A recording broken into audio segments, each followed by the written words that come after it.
Hi, and welcome to Pellegrino Walk. My name is Kevin, and this is my wife, Barbara. Hello.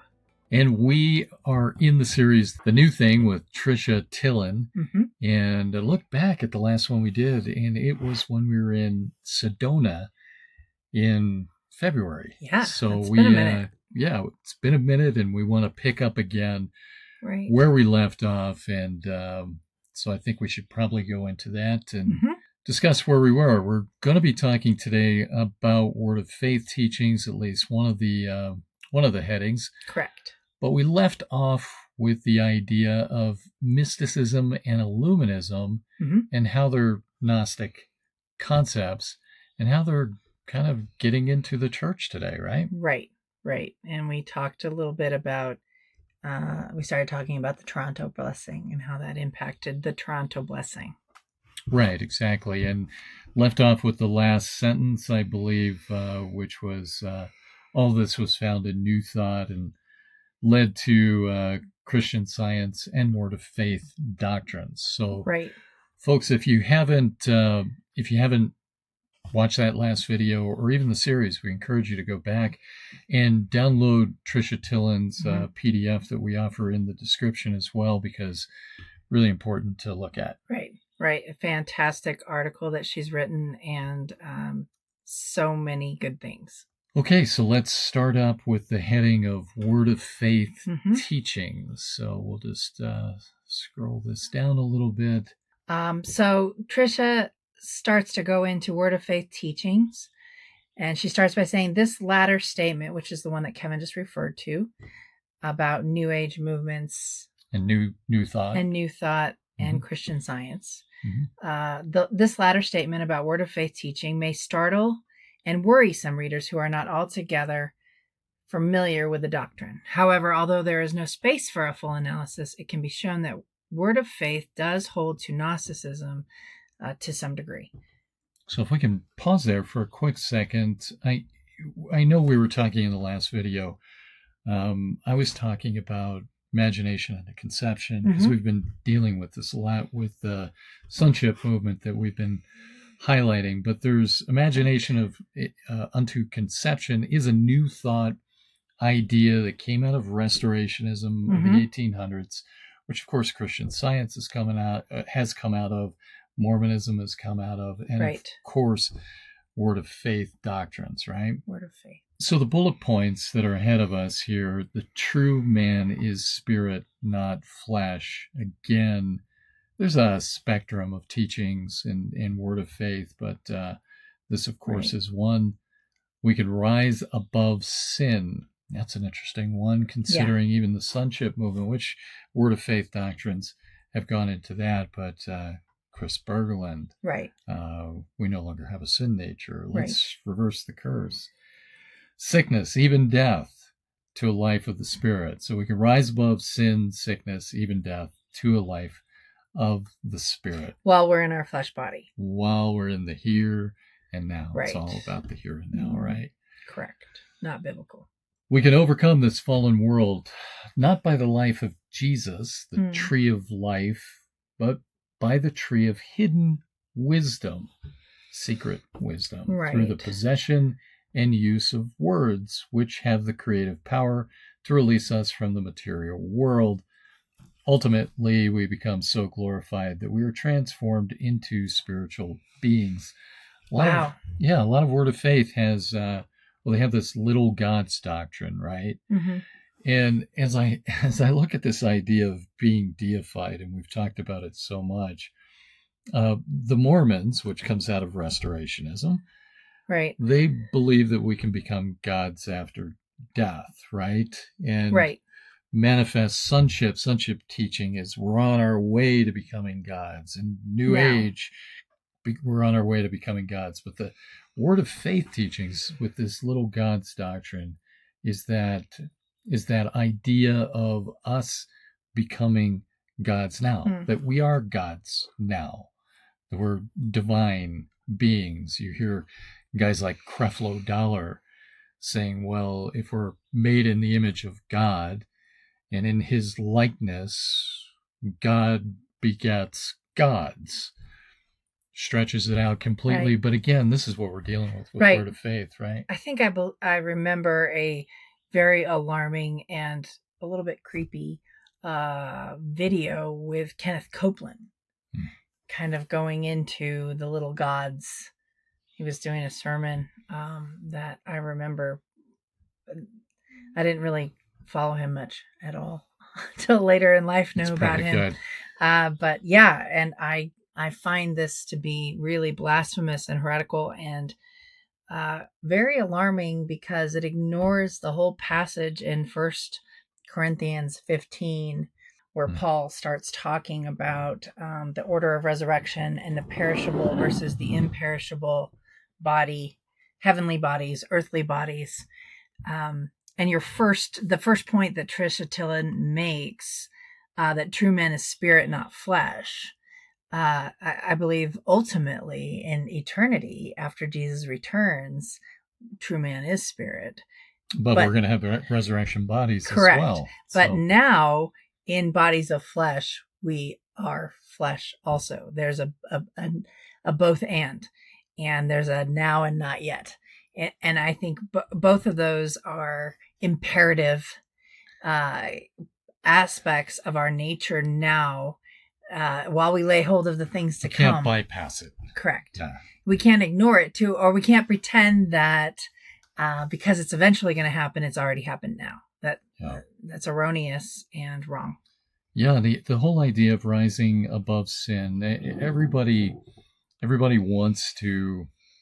Not everybody. That's a sweeping generalization, but most of what we're seeing in front of us with the people that we're studying are saying that we can rise above sin. They want to diminish the fall. They want to get us back into the tree of life almost. Right. And it's tempting, right? I mean, who doesn't want to be sin-free and glorious, especially when you do love Jesus? There's a gap, right? And there's that cry of our heart and our soul when we realize the gap between our dirty, fleshly sin nature and the glorious, holy perfection and sanctification that is the true risen Jesus. Yeah, absolutely. Yeah, when I think of it, I think of Paul's statement in Romans 7, where he says, "O wretched man that I am, who will deliver me from this body of death?" And of course, he goes on to Romans 8 and explains that and talks about our glorified bodies. But realistically, here on earth, we've got to deal with that. We are spirit, but we are flesh as well. We have the natural man, and that natural man, at least with me, and I don't think I need to tell you this, it creeps in every now and then. Occasionally it does. But I mean, even this verse, knock it down. It's like a whack-a-mole. It is whack-a-mole. It is like little Kevin's head. It's a yard of dandelions that you weeded the day before. That was my task growing up. I think I've talked about this. Yeah. And my dad always knew when I didn't dig it out of the root, because the next morning he'd go, "Barbara, I could see the places you didn't you didn't do the job right." Yep. But Paul talks about this verse in Romans 7, kind of keeps me up at night. Verse 14, "For we know that the law is spiritual," and this is Paul talking. "But I am not. But I am of flesh, sold into bondage to sin." Yeah. I mean, if Paul's saying that, how much more me? And again, not to diminish that and to say that this is our lot in life, but we are fallen human beings who need Jesus. Right. We're saved by him, but we still have to walk with him and rising above sin with the idea of wanting to please the Lord and love him with all our heart. Right.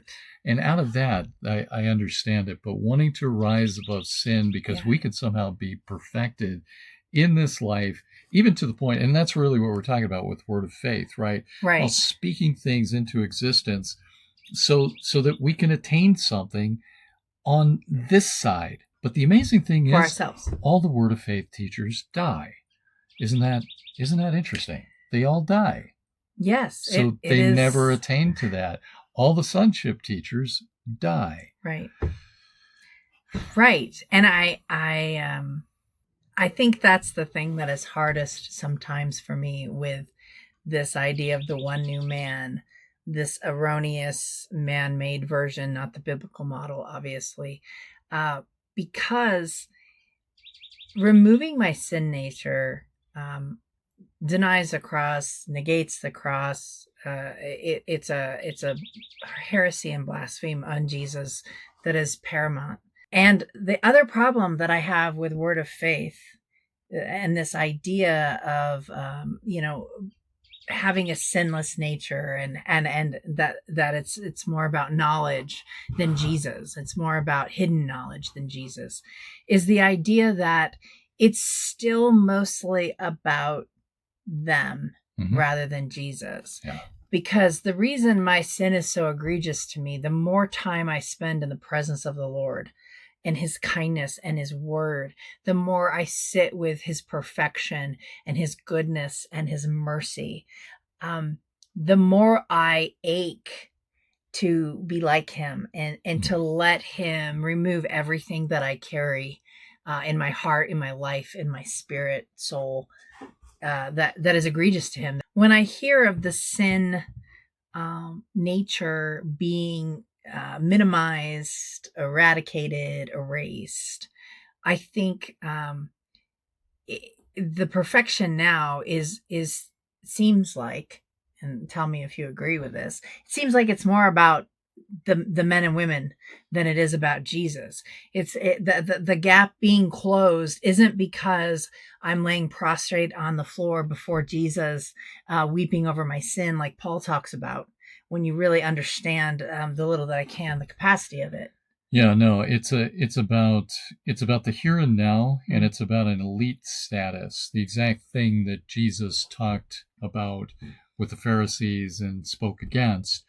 So the idea of even sonship is maturing in sonship. That's the way they spin it. Right. But it's not a maturity as we mature in Christ. We get hopefully more humble, right, more meek, more kind, more loving. This is a maturity that is standing in authority of Jesus, but almost becoming Jesus right, ourselves, or a little God, and standing. That has nothing to do with maturity whatsoever. Right. And the idea of rising above sin and all that, in fact, what it is a horrible idolatry right, of ourselves. Absolutely. Wow, that's pretty fierce. The other thing that you keep talking about with Word of Faith that I think we need to at least touch on briefly is the idea that everything is good. Everything is fabulous. Everything is prosperous. If we can just victorious, prosperous, speak it into being. Yeah. We talked a little bit about this in the Is the State Church Rising video.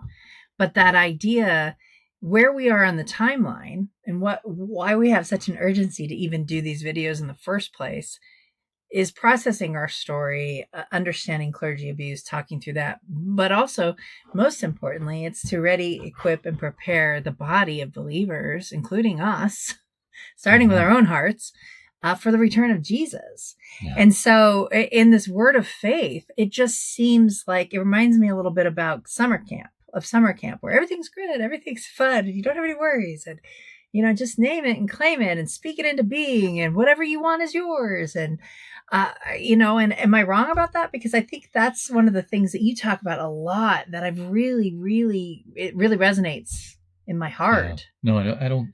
I think you're accurate in that, and that's where the disillusionment comes from with people who are in these movements for a long time and operate in the movements, and they see that the things that they're speaking into existence are not happening. Right. And you can fool yourself for a length of time, but as you continue to do that, and then somebody in your family is sick, somebody might die, somebody might have some sort of an incurable disease that they have to live with for a long time.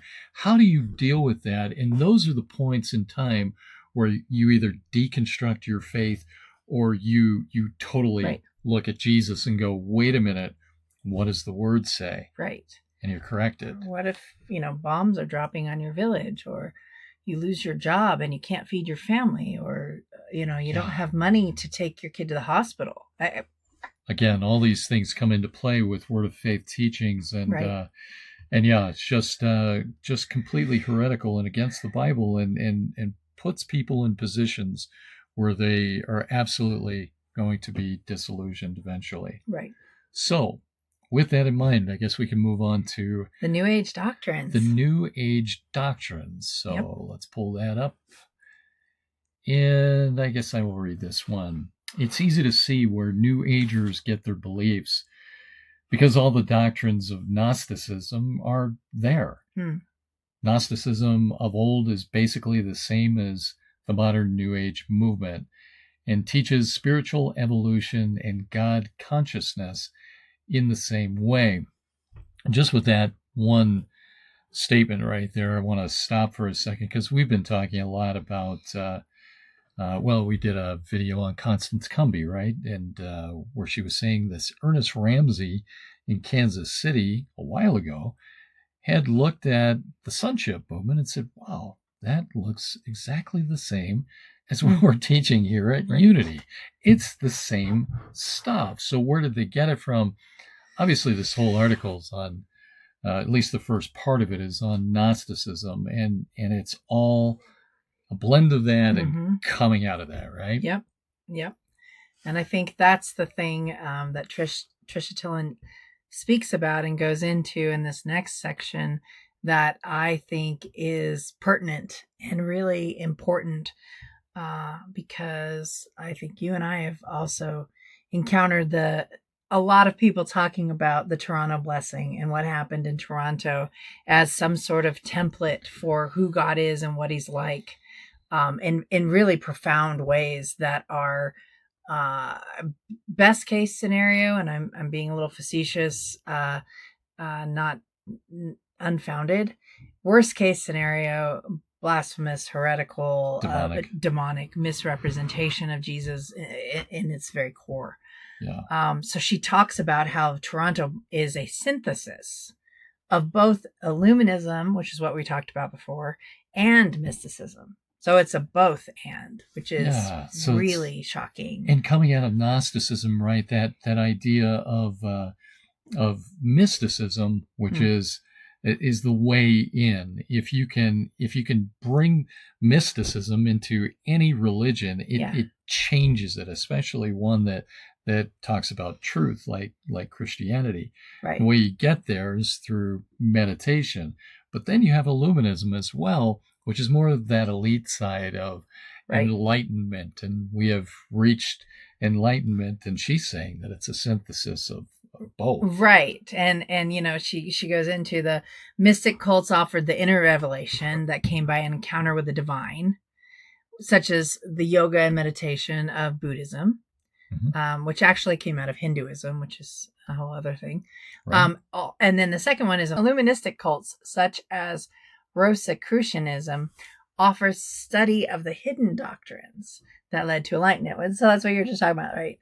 But it's not just enlightenment; it's these hidden doctrines. It's the secret. It's the mystery. The mystery cults, right? The mystery religions. It's always a secret. It's Gospel of Thomas. Right. Well, it's the Freemasons, and there's always an initiation into this or Rosicrucianism as well that's going to lead to enlightenment. And how much it may not be exact, but how much is that like all our hidden secret revelation knowledge that you can get today by just adhering to the head apostle and submitting yourself under their leadership to his prophet, in-house prophet.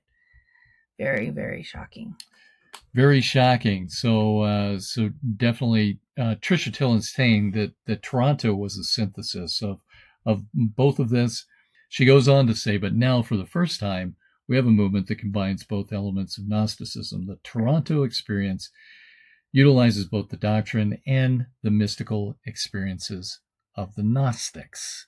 Straight out of Toronto. We've been in so many meetings and we have heard people talk about Toronto. Oh, the Toronto blessing. Of course you believe in the Toronto blessing, right? Of course you think that was of God, right? And I think I talked about this before. I was in church service in a vineyard in Laguna one time, and they had everybody stand up to pray for. He was praying. Oh, that's right. He was at the Toronto Wrestling. I don't remember who he was, so he might have been somebody a big deal, but I didn't know who he was. But anyway, he was a guest preacher, and everybody was on their feet. And you didn't stand up. I felt like I couldn't. I really felt a conviction of the Spirit not to stand up, because he was praying. Instead of the blessing of the Lord or of something about the Lord, he was praying that we would. Do you want the Toronto blessing? Yeah, that we would have the blessing of Toronto, and I'm like, that's not a thing. I don't. And you were the only one that just sat. Yeah, there. And he kept going. Everybody needs to stand, and and I was with a friend, and she looked at me, and I said, I'm sorry, I can't stand. Sorry. Didn't stand for Jesus. You sat for Jesus. I did. Yeah. And but I guess that's part of it too, is, when we talk to people, we have lots of friends that were there, that went to the Toronto, that experienced it. Yeah. I think the thing that I have asked several of them, because when they convey their experience, I don't hear the wonder in even what they're talking about. Mm-hmm. I was in a trance on the floor for like 3 hours, or, I couldn't stop barking like a dog. I don't understand how that makes me like Jesus. Yeah, you said the wonder of God, the attributes of God, all of the things that elevate the Lord instead of elevating us or a particular experience, right? And how does that draw us closer to Jesus? How does that make me like him? Or focus on him? I think it makes us focus completely on us, and then it's like the carrot on the stick mentality of continuing to chase that sort of thing. You're chasing the thing and not the Lord. I think Valerie said that on her video the other day. She did. Chasing the thing, right? And this is the new thing. So here we are in this series talking about chasing that new thing. Well, it's like Acts, 17, I think, where everybody in Athens was looking for the new thing, looking for what is that new thing that's going to get us there. And it is the carrot on the stick that they're holding out. And once we finally get past that, once we separate ourselves and move out, it's amazing how the light dawns as you're in God's word and you go, this is what it says. And hey, I'm out of it now. And I could see it pretty clearly without somebody saying, you have to abide this way. You have to do things this way. Right. And we talk about that a lot, you and I. Yeah. I mean, in every choice we make in our daily life, we're either drawing closer to the Lord or going away from him. There's no neutral. We're in I picture a river, and the current is either taking you one way or you're swimming against it. You don't just, in a rushing river, you're never just in, you can't just stop and end up in the same place where you started. Yeah, and I feel like that's our walk with the Lord. And so that's what you and I, in our individual journeys with the Lord, in our covenant, in our, like, how do we spend our time? Is this drawing us closer to Jesus? This place where we're going to go spend the afternoon, this conversation, are we drawing closer to the Lord? Because if we're not, best case, we're neutral, but that is automatic because of the river current scenario in my heart. It starts to drift. Starts to drift and take you away. Right. Well, and speaking of Jesus and the Lord and elevating him, I think we're getting to the part where really we wanted to get to, and we so desire to talk more just about the Lord and who he is, not only to us, but who he is. And this is a great opportunity right here as Tricia Tillin asked the question, why do they ask for more? This is the carrot on the stick thing, though, right? That we were just talking about. Well, once you get a little bit, and I've got addiction in my background, I've admitted that. Once you get a little bit, you want a little bit more. Right. And it just doesn't satisfy. And so you want a little more, and you want a little more, and you want a little more. Yeah, I remember that. When I first read this article, I was like, why do they ask for more? And I think I even asked you, like, what? I don't know what she's talking about. And then I was like, oh, wait. No, I do know, because we would sit in the prayer room, more, Lord, more, Lord. More. That was a vineyard thing too, right? That was a John Wimber thing. And in those moments, I didn't ever question praying for that, because I do want more of the Lord. I want more of Him, less of me. I think John the Baptist said it the best. I should decrease, that He would increase. So that sounds right. That sounds even biblical to me in some very real ways, but it's not unto being more like Christ.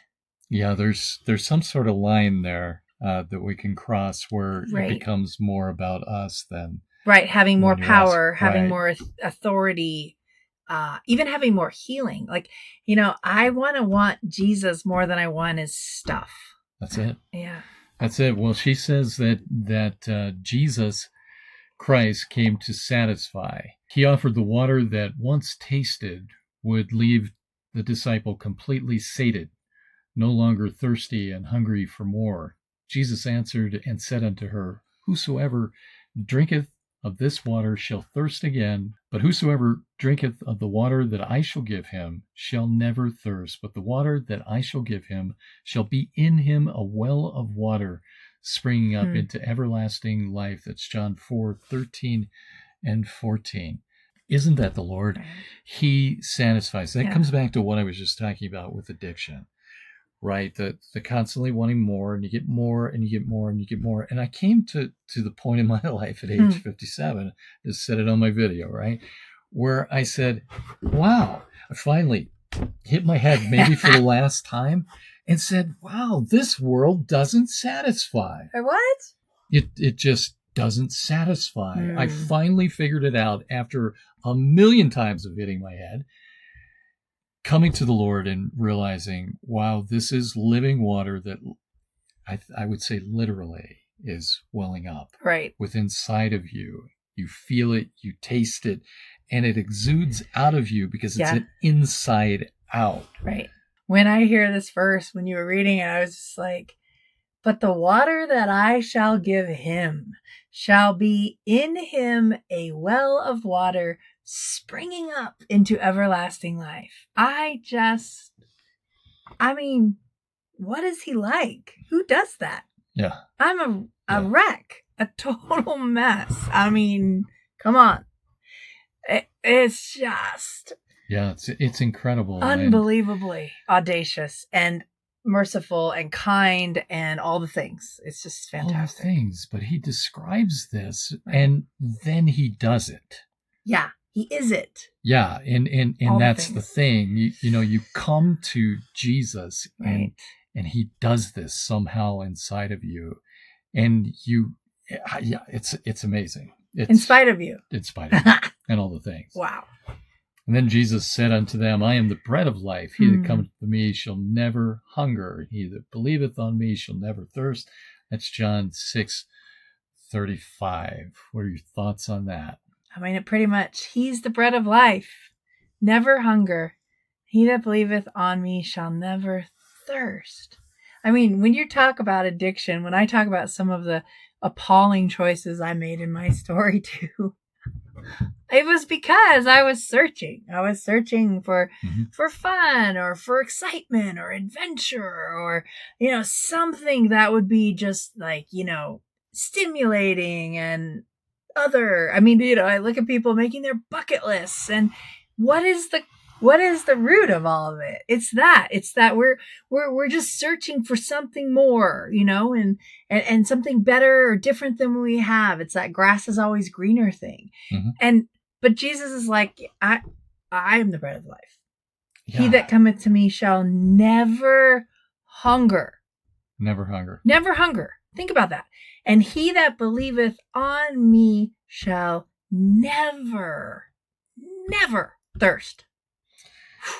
Yeah, it's incredible. And, connotations of this, thoughts of this back to the manna in the Old Testament and God feeding the Israelites. But that was actual physical bread, right? And now it's He himself,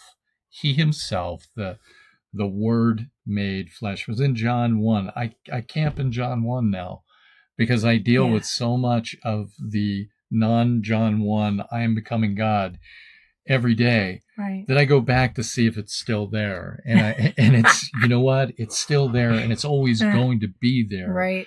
The Word made flesh. This is who Jesus is. Wow.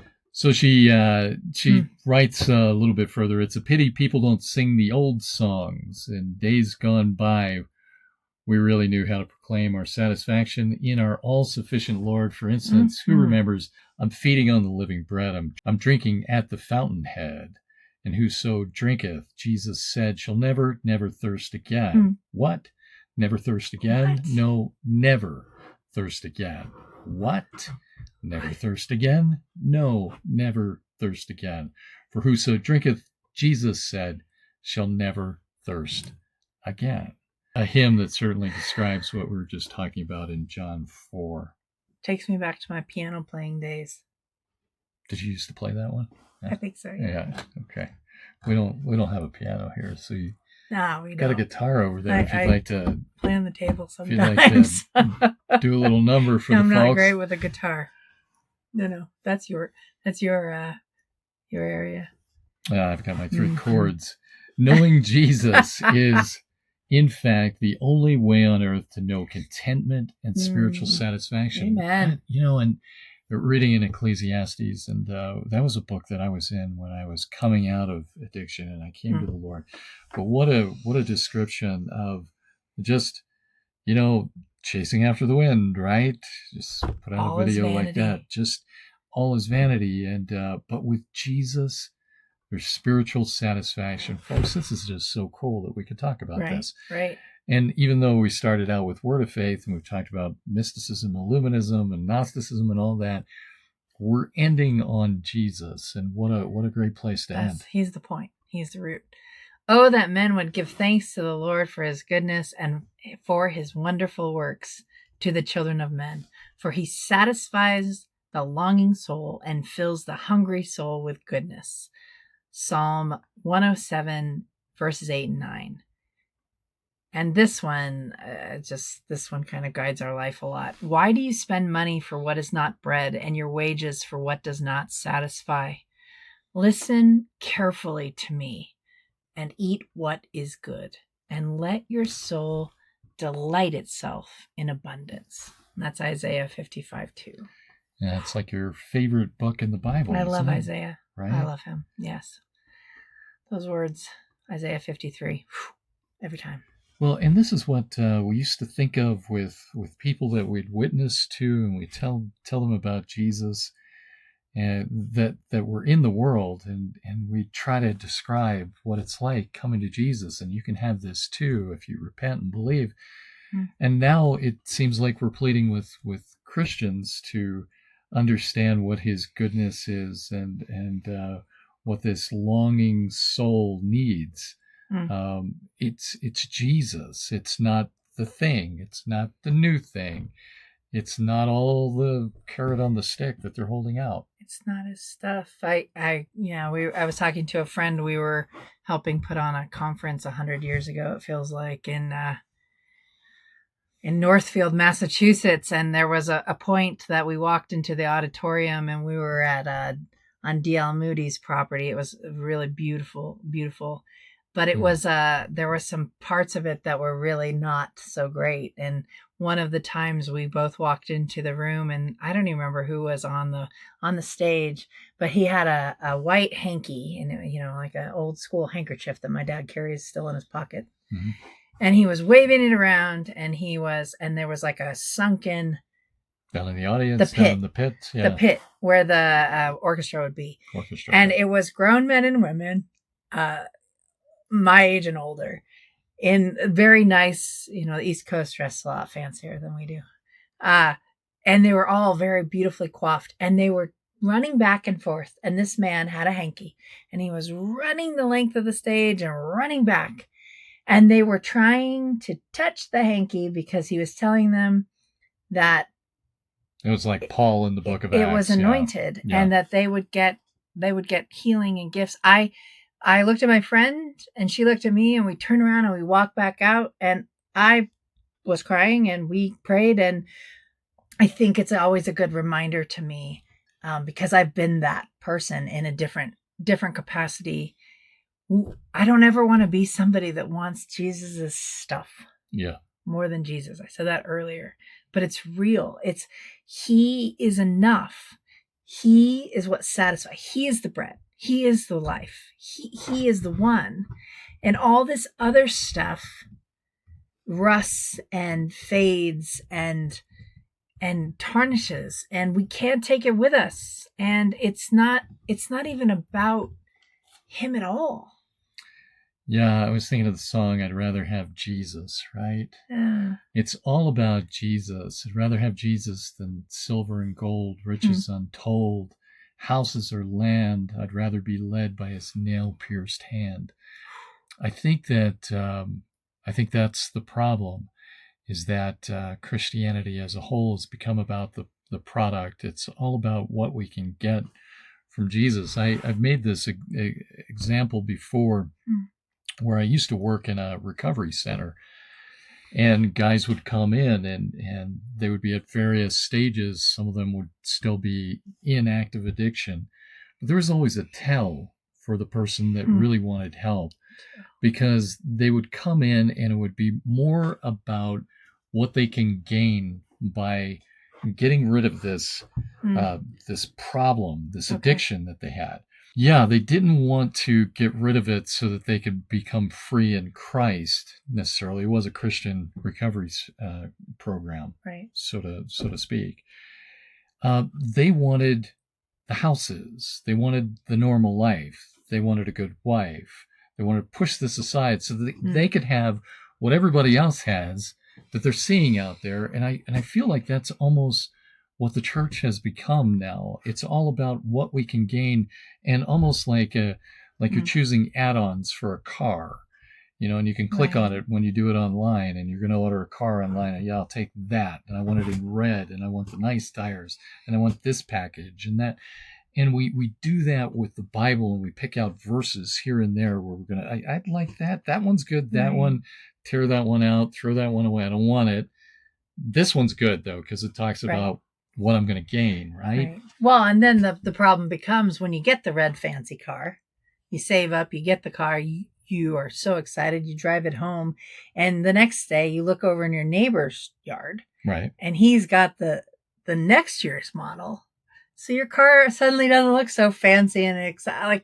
It's never ending. Right? So in that case, you can go to another church and you can get something a little bit different, a different package, a different option for you that isn't available in this one, and that's what it's become. So the idea of this form of godliness in the end times, right? I think we're seeing it right in front of us as we look at the church, but. We have Jesus to look at today, and that's who we're glorifying in the end. So the last couple sentences that Tricia Tillin writes in this section that we're talking about today: Illuministic Gnostic religion preaches a never-ending journey wherein the initiate has to attain higher and higher levels of spiritual knowledge and perfection. We've talked about that a lot. Ever straining, keyword there, to achieve transformation and renewal, but somehow always falling just short of the goal. Okay, so time out there. I want to jump into this one. That's addiction. You just described addiction right there. It's the initiate has to attain higher and higher levels of spiritual knowledge along the way, but he always falls short of the goal, right? That's clearly what it is. That's chasing the carrot. That's chasing the carrot, or chasing the wind. Right. Gnostic religion, like the Toronto blessing, she goes on to say, is at best a temporary spiritual high, but it is just one step on a long ladder that never reaches an end. Jesus Christ said, never thirst again. But the Toronto leadership says, more. Wow. Well, when you compare it like that, right? That's a staggering comparison. And it is that, what do you always say? Trading the God of the universe for a moldy bologna sandwich. Yeah, the banquet that the God of the universe is and offers for a stale, moldy bologna sandwich. And that's what this is. And because if it has to do with us in any way, if it has to do with just an add-on, then it becomes something that's far different than the actual, the real Jesus. And even though Barb read these scriptures, I want to read them again just so that we can end on this and we can elevate Jesus. Oh, that men would give thanks to the Lord for his goodness and for his wonderful works to the children of men, for he satisfies the longing soul and fills the hungry soul with goodness. Psalm 107, 8, and 9. And why do you spend your money for what is not bread, and your wages for what does not satisfy? Listen carefully to me, and eat what is good, and let your soul delight itself in abundance. Isaiah 55, 2. Amen. Abundance. That's the life that Jesus offers. Amen. Thank you all for watching today. God bless you. See you next time.